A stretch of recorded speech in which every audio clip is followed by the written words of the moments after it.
nyithindo manyiri kaachiel kod mine e kaunti ma Kisumu.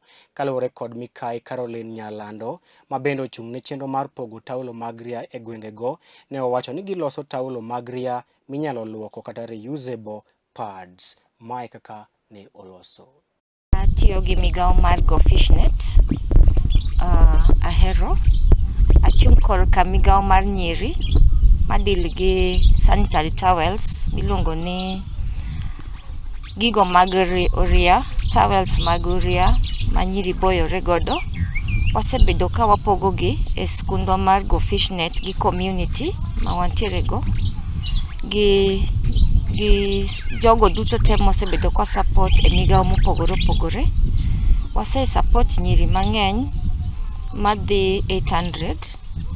Watwang'o sanitary towels ka konywa nowuok dala mar Austria ka ginyiewonwa charende gi materials. Koro wanyalo twang'o sanitary towels minyalo luoki mamiyo nyirigo tich mayot, kaluwore gi chandruok ma sani ji nigo e community mar chiemo. Mama wacho nonyiew chiemo to we nyiewo sanitary towels. Koro mane momiyo wachako program no mondo wakony nyithindwa manyiri. Nwachako program ni higa mokalo, wasebedo kwa ringo kode kaluwore gi shida mar corona manochakore. Koro chunowa ni wamanyo nyithindo manyiri gi e delni gi, nikech seche moko ok gibi kata skul. Koro wasebedo kwa manyogi, twapogogi, twapuonjogi kaka gitiyogo.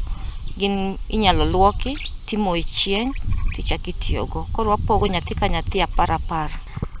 My name is Christina, and I want to thank the Fishnet Foundation for providing for us the washable and renewable pads. There are some girls out there that are really struggling to look for them, but us, they have given us free, and we really want to thank them. My name is Samida Damaris. We thank the Fishnet Foundation for providing for us the sanitary pads that are washable, so we cannot be stressed and our uniform cannot be worn in school.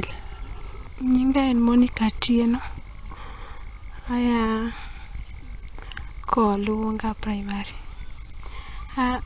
Wabiro kae jogo Fishnet osekonyowa. Koro wagonegi erokamano. Kata gisekonyowa kata ka pesa onge, wanyalo nyiewo sanitary pads to gisekelonwa ma washable ma ok inyal bedo stressed ka idhi e periods kata ka in e class, yani in free. Koro wamedo kwayogi mondo gimed konyowa